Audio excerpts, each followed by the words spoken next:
Uh, I grew up without a father, but my mother made up for it. She was this wonderful person, very talented. I don't know anybody more talented except Nisco, maybe. and Ira Sullivan And Ira Sullivan and James Moody and and James Dizzy Louis, right? Gillespie Yeah, and there's some of Kenny Barron Ray Barrett. That's true. and Dave Kokoski.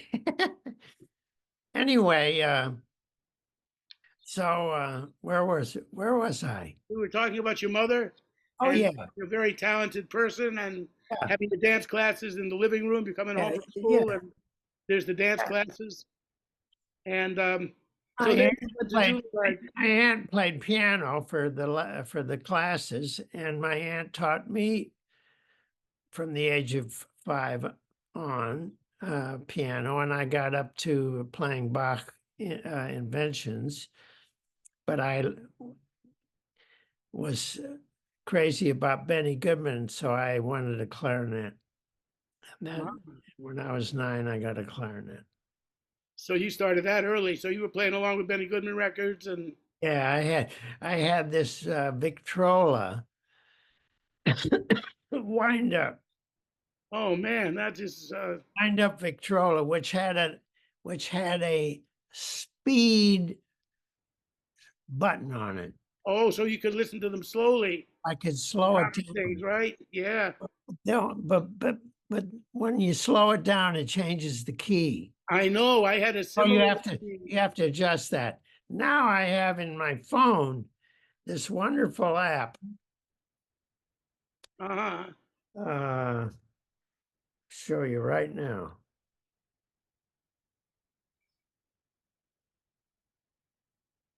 Voice record. Voice record. Oh yeah, I've got that too. Voice record. I have You voice memos. It's you just can it's got a speed button on it. oh You can you can record. Then you so when I put on, I recorded Sonny Rollins Strode Road. I love that piece. right, sure. Dun, dun, dun, Do dun. do do do do do dee do do dee. Yeah, it's F minor. Yeah. So I record it and then put the speed button down, slow it down, and it doesn't change the key. Ah, yeah. Well, that's good. You know, now what happened with me is I had a fold-up record player, one of those things. I'm a generation after you. You know, Yeah. you're 12 years older than me. So I had the kind that folded up, and you had also had a 16 speed on it, and it would actually, play things, and it would come out almost a quarter, a half a tone, somewhere between a quarter tone, but a half step. It was closer to the half step key down than it was to the key it was being played in. So I got really good at funny keys because when I was 15, 16, I was like playing with this record player, and I did this whole thing of like, copying Bird and Sonny and various people. And so if I got rhythm was in B flat, I got it out in A, and then I put it up to B flat. But the first key I would learn it in would be the half step down. So it became relatively easy, though I still couldn't tell you that I'm as comfortable in F sharp as I am in G on the alto. But it was not such a drag to play in funny keys, because of this fault of my record player. That it was automatically You made it work. You made it work. Work. the half step down, but But um but now we have this well, now we have a lot of things voice record. that make it easier. So yeah, so then you went to Juilliard. Did you what were the circumstances that brought you to Juilliard? And So had you already been learning chord change? so I wanted to continue my clarinet studies in a classical vein, and I came to New York. You had to audition to get in, Hmm. and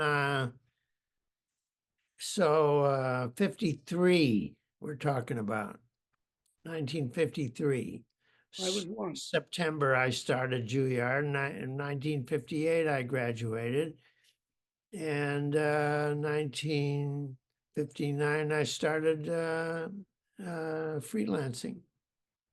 And the rest is history. That was a lot of time in between. Yeah.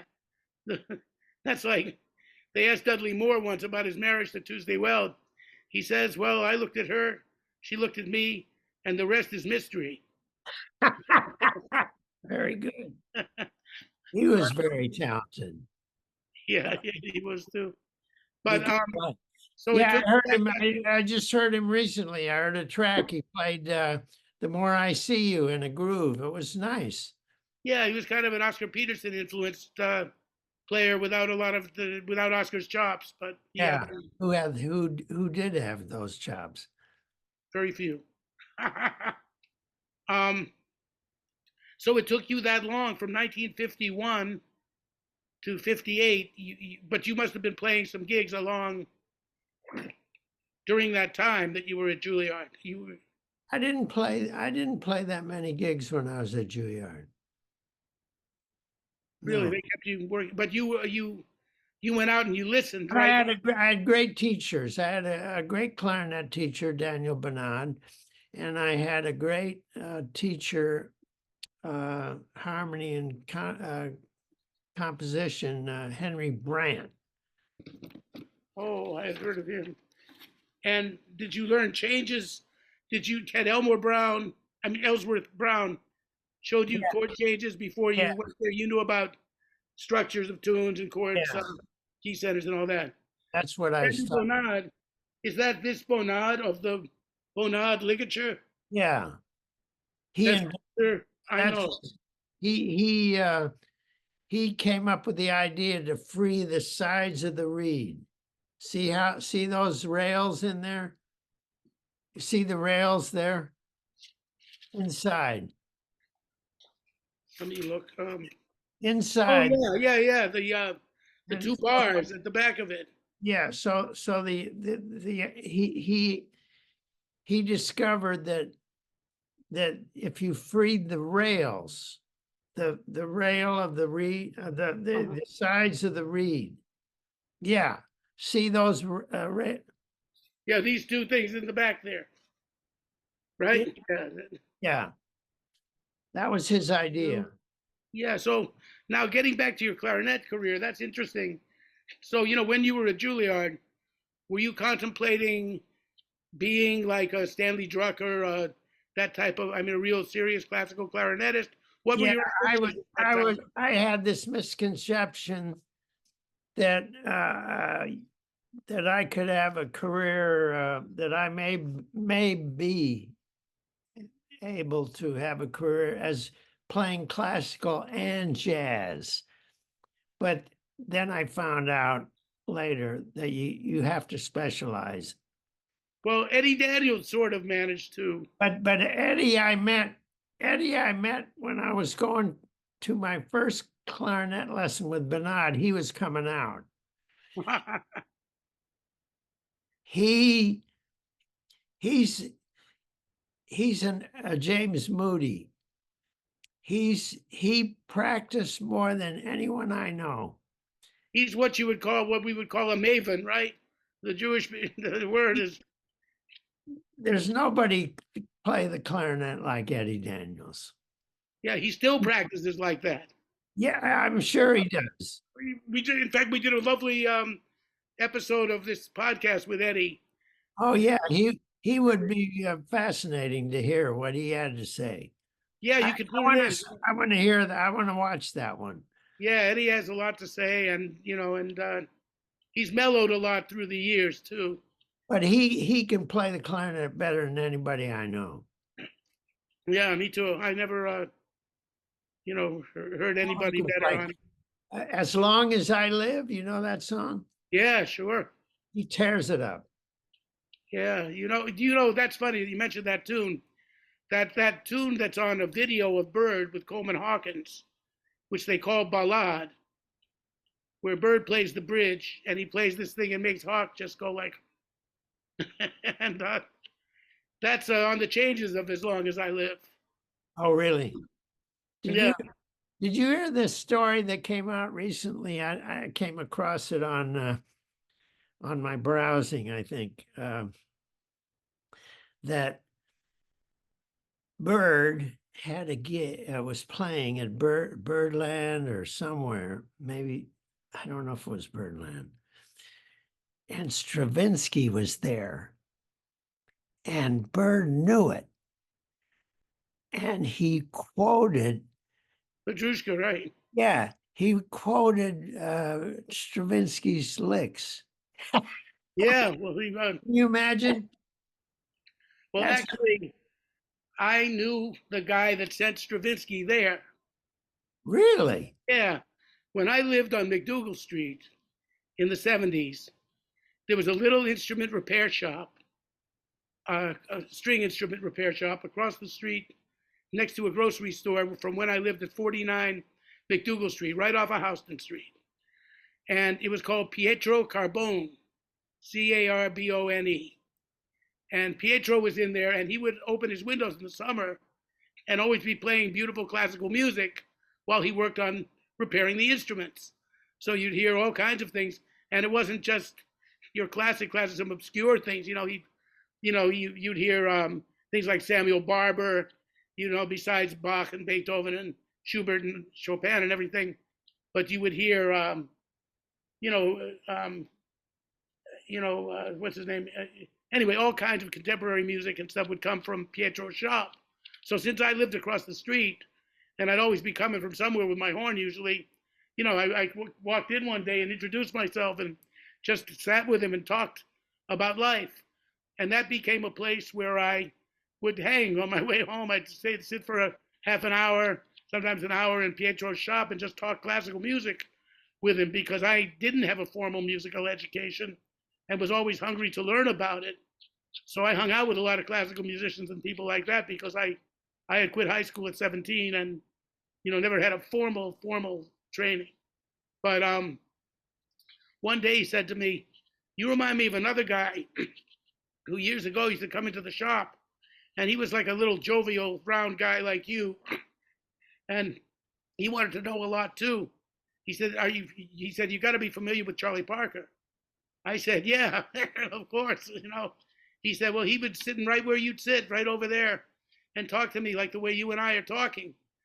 And he said he wanted to know more about this music, and he talked about having ambitions to compose because he said he was starting to outgrow the saxophone.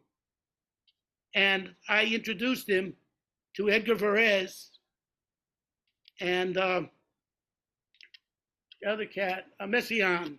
He said, I brought them down to Birdland to hear him. I also directed Stravinsky. I couldn't remember if he actually brought him there, but I told Igor Stravinsky, we were friends, about him as well. And they would come, and these people would come, and Bird actually took lessons. He had a lesson with Varese, and Bird wanted to study with him. He said, but the thing was, Varese wouldn't teach him because he didn't do the homework. He gave Bird the assignment. He said, and Charlie hadn't finished the assignment, so Varese told him that he didn't want to be his teacher, but he might really like to write a piece for him. And he died he never lived long enough to have that project come to fruition. But I know that he used to hang out at Pietro Carbone's string shop. And that's how I found that out. And then he said he had directed Stravinsky. I believe he directed Bartók that way too, because Bartók was around, but Bartók might have been in California. The only one he mentioned was Stravinsky, so I shouldn't elaborate on that.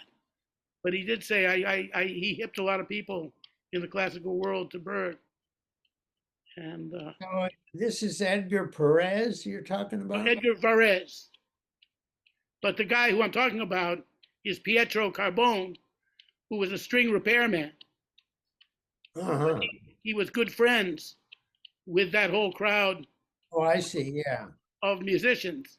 He was friends with the virtuosi and the composers. he was good friends with Varese and with Messiaen and some Elliott Carter and some of those, the more modern composers. He knew them, and he knew all the string players because he was the cat that was repairing, like Menuhin's violin and stuff like that. So, but he talked about Bird coming in and sitting in his shop, and to me that was like such a funny thing because here I was 25 years later, sitting actually where that was New York. You know what I mean? This is only in New York you'd have these kind of experiences. I'm sitting in the seat that Charlie Parker sat in when he talked to the same guy I'm talking to about classical music, and there's some big thing about that. But there's that feeling. I guess that's why New York is what it is.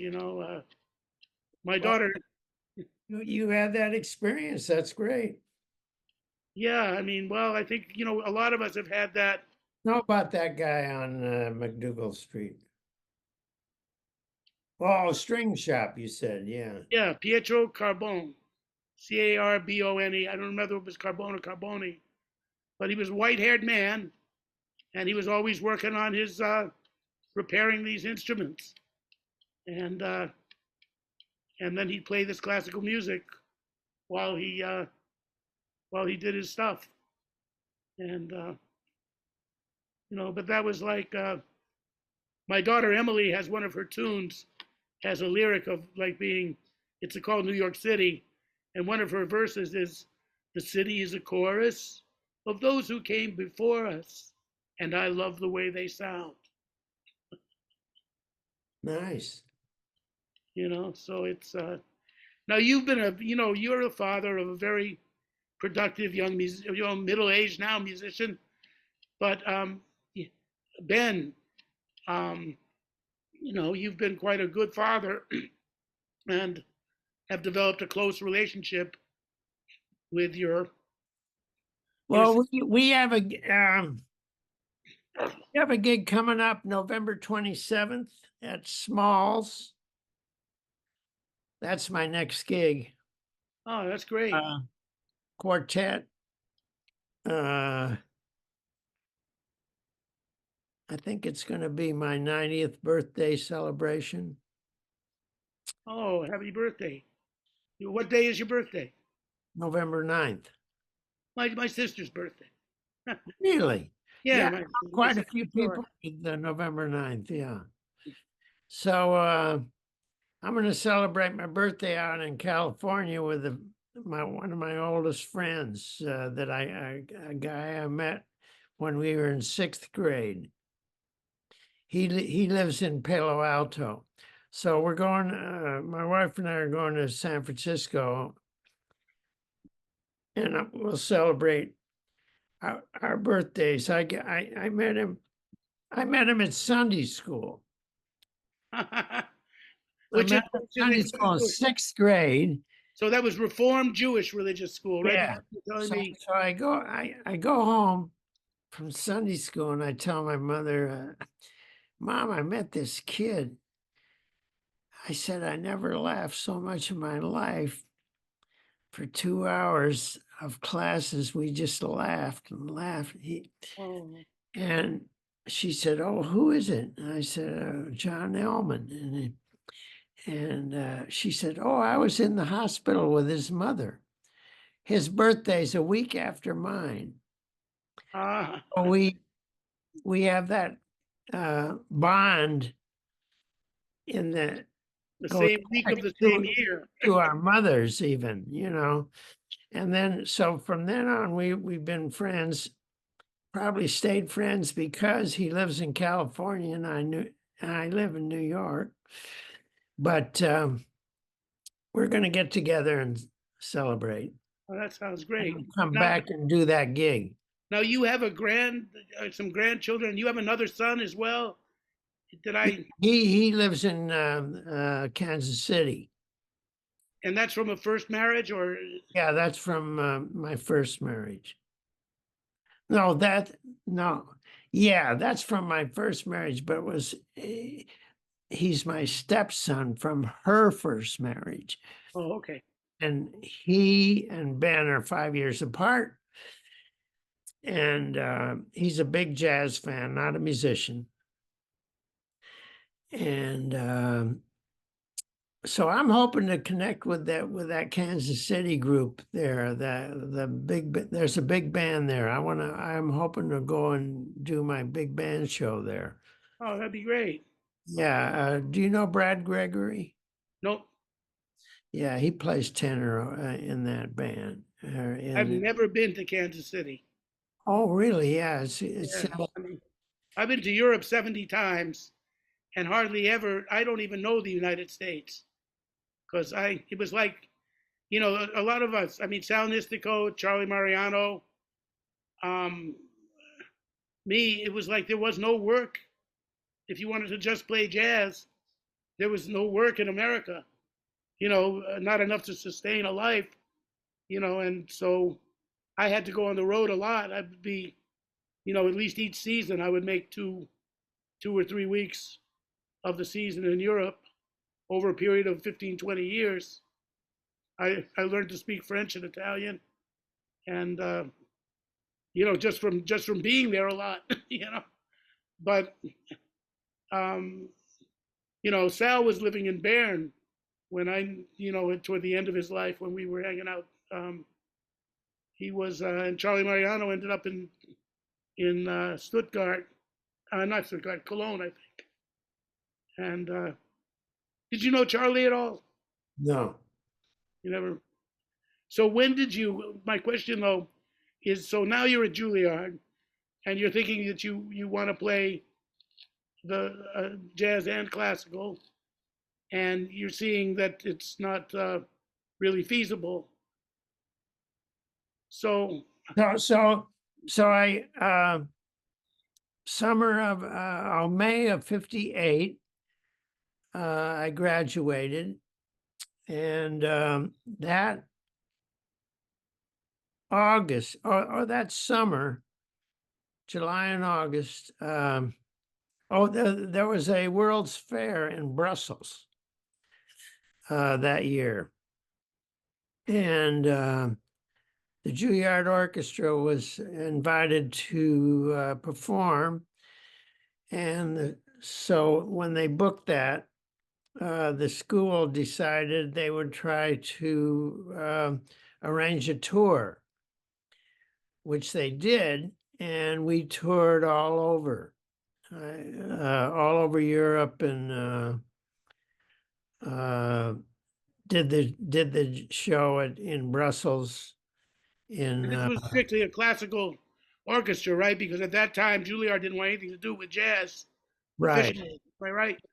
But they had this greatest conductor, Jean Morel. Jean Morel was, when he was a teenager, was the drummer on Histoire de Soldat. Story of a Soldier by Stravinsky. Yeah. Original version. Became great conductor, but he I think he didn't know how to treat professionals. And but luckily Juilliard capitalized and had him put on the faculty, and he conducted the orchestra. And we didn't know that we were never going to have as good a conductor as that when we got out of school. Wow. He was marvelous. He could hear if the bass was sharp. That's amazing.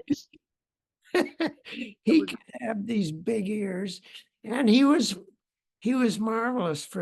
We practiced 3 times a week, and those rehearsals were the greatest thing about being at Juilliard. Wow. But you said he had trouble with professionals. You said Well, that's my take. I don't know if that's true, but he wasn't. Why didn't he have that was the question we all had. Why didn't he have an orchestra like New York Philharmonic or Chicago or Like George Zell or something. yeah, like those guys when he was Normandy or one of those cats. Yeah. But he made up for it. He made up for it. We loved him, and he showed us, and we loved him even though we thought his behavior was outrageous, you know. I mean, what did he do that was outrageous? I mean, would he yell and scream at you, or? Yeah, sort of. I can't remember exactly, but I learned a lot from him. He used to call me Perowsky, Perowsky. the Russian pronunciation. Pronunciation, yeah. And are you of Russian descent? You Not say, both. you say more. You're the first, second clarinet player. For the first, second. He was great. He was great. He was great. And I made some good friends. Tom McIntosh was in the orchestra. Bob Johnson was in the horn section. He became he joined the Philharmonic, New York Philharmonic, and then eventually had his own chamber group. We're still friends, Bob Johnson and myself. But the Juilliard experience was great for Bernard and Morel and Henry Brandt. Henry Brandt was this little guy that was a genius at orchestration. He knew what every instrument could do, and Alex North's movies prove it. Oh, okay. Alex North always used Henry to orchestrate. And those movies of Alex North, if you like, Cleopatra is one of them. There's several other movies. I remember Alex North was larger than life orchestrations. Alex North had a wonderful career as a Hollywood composer. Wonderful career. Right. It sounded like 200-piece orchestras. Oh, who knew? Were like huge. I don't know how many movies he did. Yeah. But he knew who to have orchestrate. Henry Brandt. There's a book. I got the book. Might as well give Henry a plug, even though we lost him. Oh, wow. Henry Brandt, Textures and Timbers, an Orchestrator's Handbook. And there's his picture. Yeah, it looks more like an arm book than a handbook. It's bigger than anybody's hands that I know. Wow. That makes Rimsky-Korsakov's book look I could. Well, Rimsky was the first to write a book, I think, that I know of. Yeah, that's the old Bible. But Henry Brandt knew what. It's Carl Fisher, publisher. He knew. I remember I had a class, and we had to write. He said, "Okay, the assignment.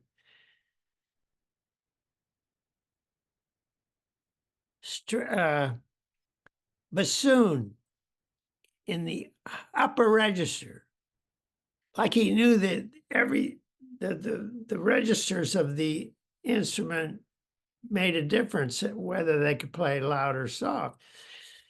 And it was the greatest class. Wow! So so he was a big inspiration. Henry's a big, and after I graduated a couple years later, so 1960 we're talking about, in 61.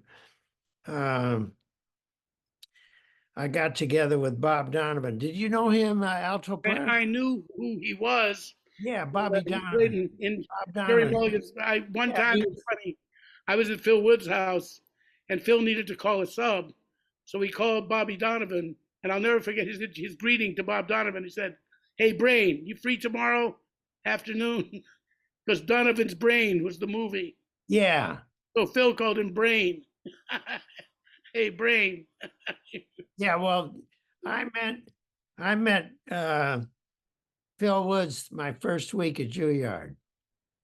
Right, was he going there then as well, or he had Yeah, gotten he was in school there, and they told us when you register on Monday, you know.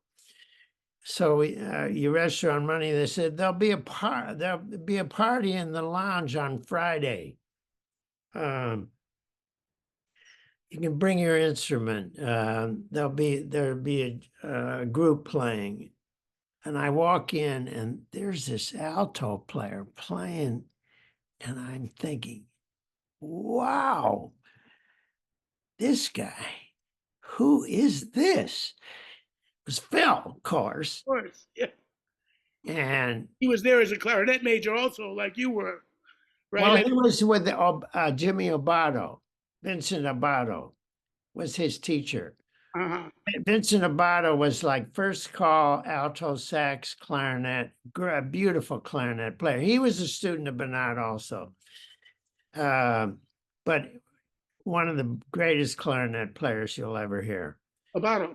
Yeah, and wonderful alto sax. And he made a lot of recordings. That was his job.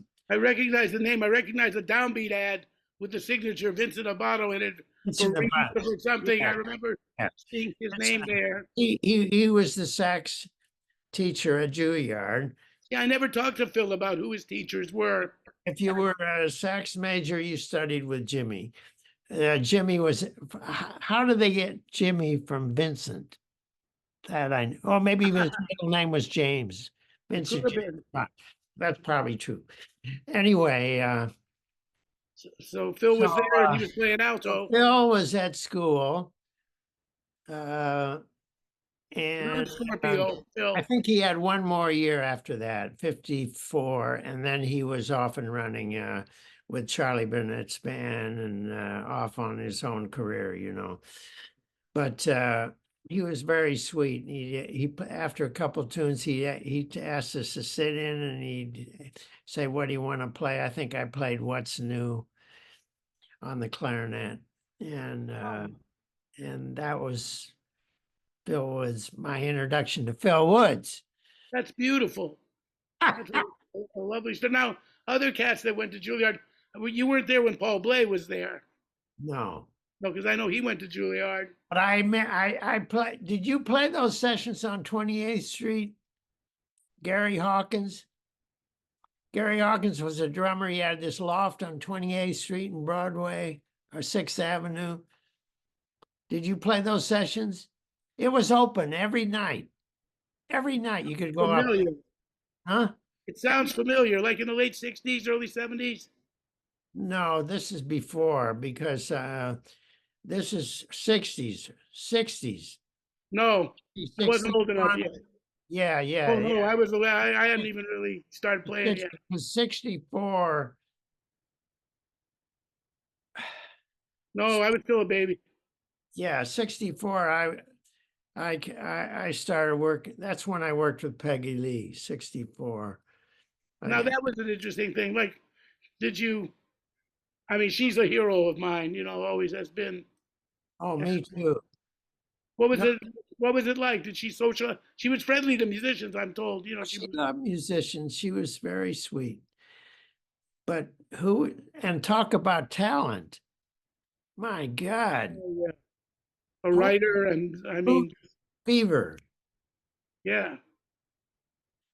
When you think about how avant-garde that was, you know, after we've heard so many bad versions of people sitting in, like a lot of women sit in and did Fever, and they did it so many times that I had to really think about when she did this. There's a conga drum and a finger snap and a bass, and this is it. You know, that was like Ornette Coleman or something in a certain way, you know, as far as innovation. Oh, she was kind of a genius, you know. I think she's another genius. Yeah. She composed her own songs. Great Day. She had hits. Mañana. She knew how to arrange. How about Is That All There Is? Is that the greatest? Oh, that's a wonderful. You know what kills me on the internet, you can see it. There's a version she does on the Tonight Show of "Send in the Clowns." That's the best I ever heard anybody do that song. Yeah, I bet so. I got to see that. Is It's that Louis on YouTube? Sinatra, who's wonderful, but yeah, it's on YouTube, and you just say Peggy Lee So, Tonight Show, "Send in the Clowns," and it will. She casts a whole, the drama without overdoing it. In fact, by underdoing it, she just casts such a the song just lives, and you really understand what the song is about. I didn't know that she did that live. That's Yeah, she great. did it on the Tonight Show, and man, I'll tell you, I've seen it now, honestly, maybe 50 times because I play it for everybody that comes over, and and each time I get goosebumps. It's so Yeah. great. And yeah, I mean that's she was Well, that was a great that gig turned into a steady gig for me for through all through the 60s at the it was called the Americana Hotel. Now it's the Sheraton.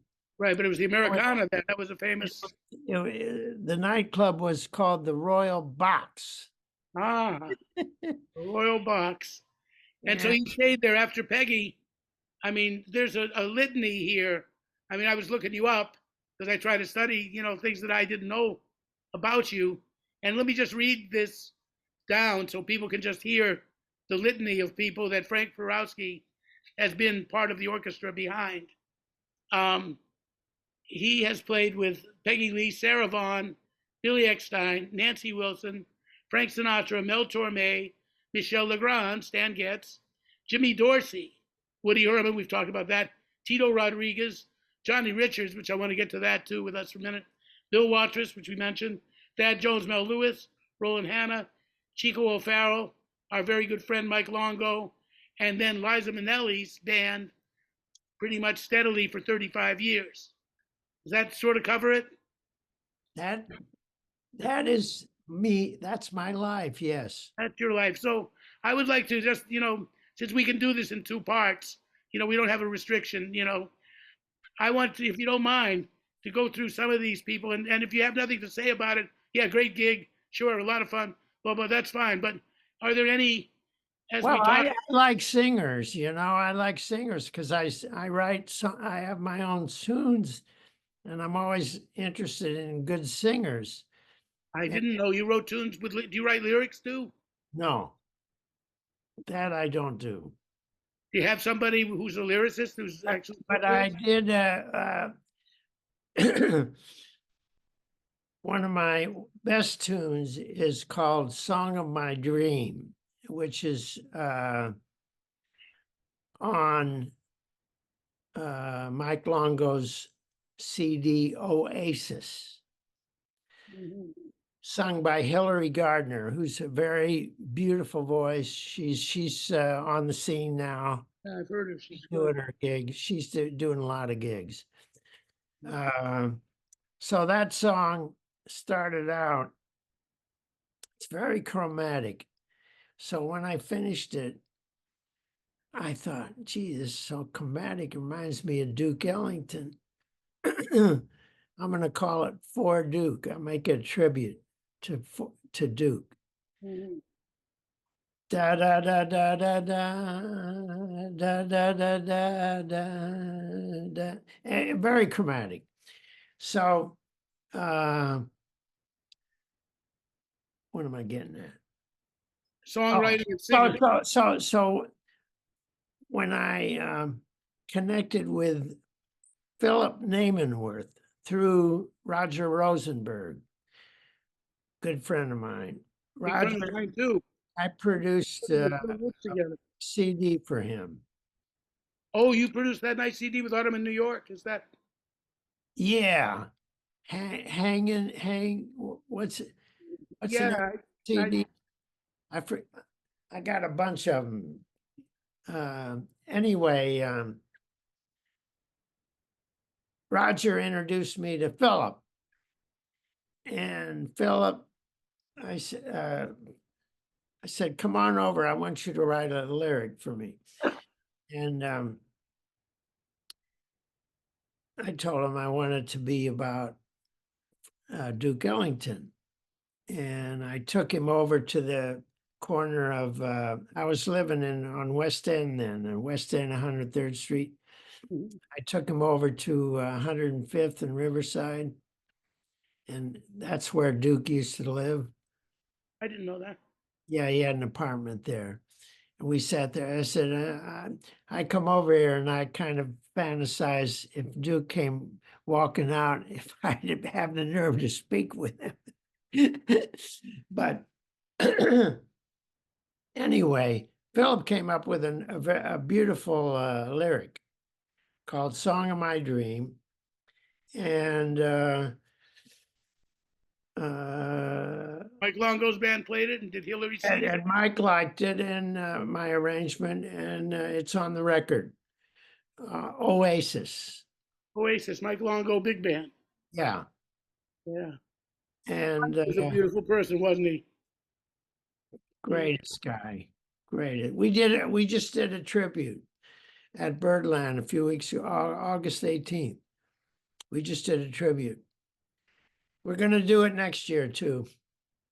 Yeah, Mike, many years ago, I mean, we hung out. I used to sit in with Dizzy sometimes, and Mike was on piano, and then we did a record that never came out that I know of with a Japanese singer, and Mike was on piano, and Masuo had put it together. But I remember I went over to his house one time, and I found this Barry Harris live at the Jazz Workshop San Francisco, and I did a very bad thing. I asked him if I could borrow that record, and I liked it so much that we didn't see each other for a while, and then I left town, and the record was still with me, and I went to Canada 15 years, and finally I told Mike I still had his record if he wanted it back, and he said, the way you looked when I handed you that record, I knew I was never going to see it again. He said, but I lost some records too. I lost a Gene Ammons record. I loaned it to somebody. You shouldn't loan your records. If you don't want to get, if you want to get them, if you want to keep them, you shouldn't loan them. Well, that's what Paul Bley told me once about money. I was broke, and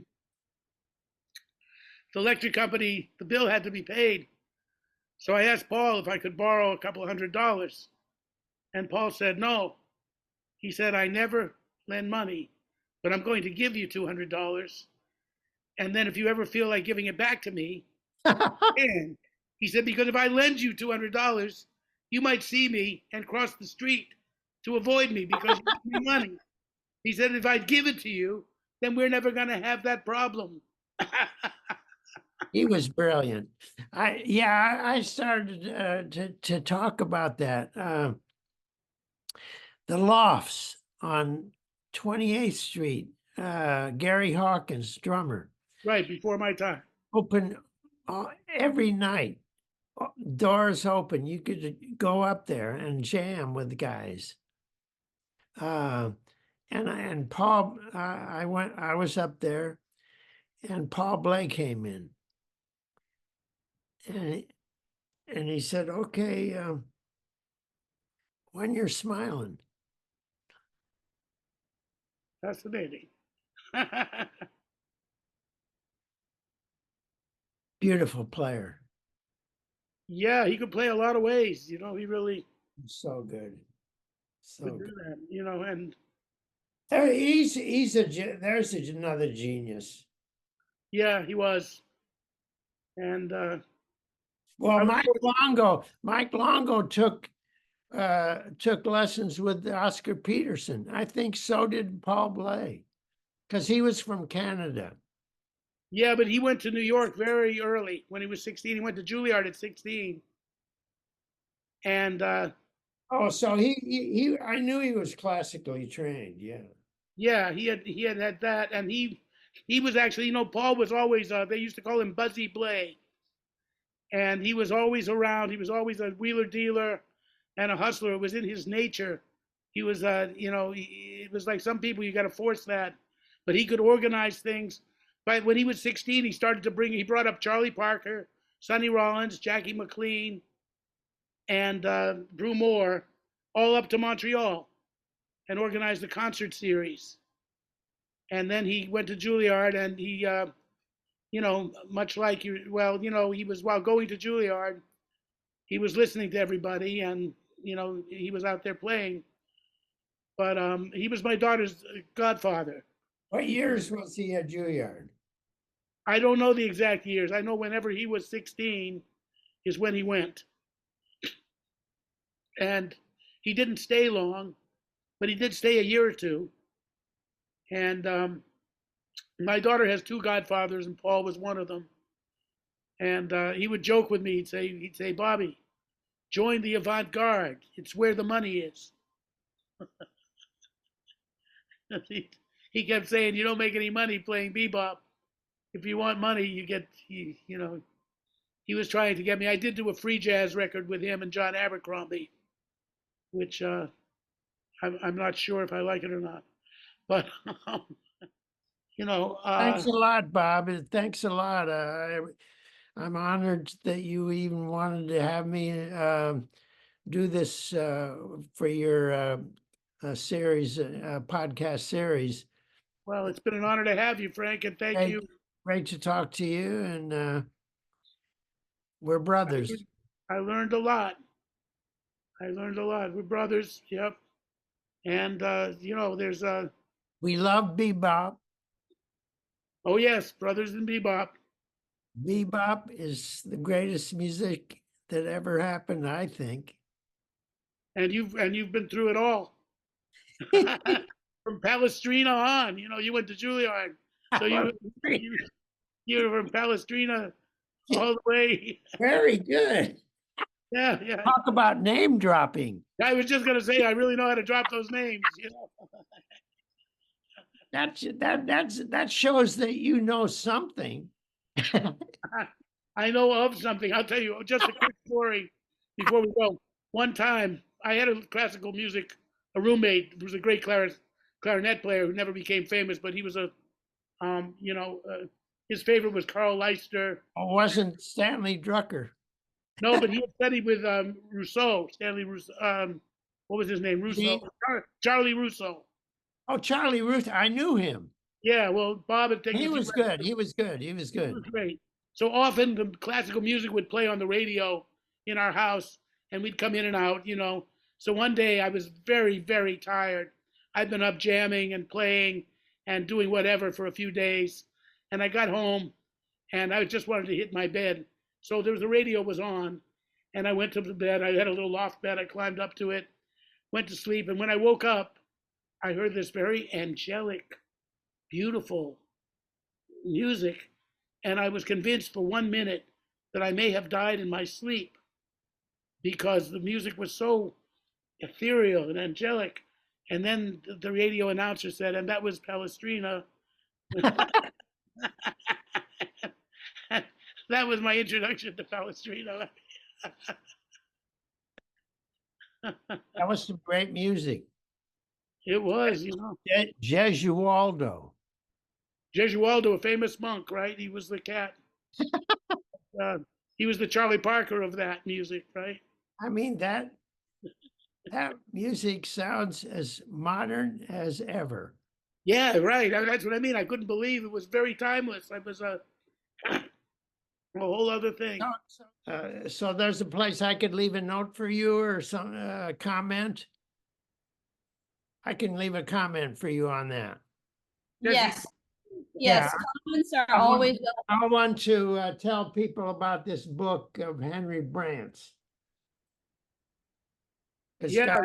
Guys want to know about how to orchestrate, and they don't know where to go for that.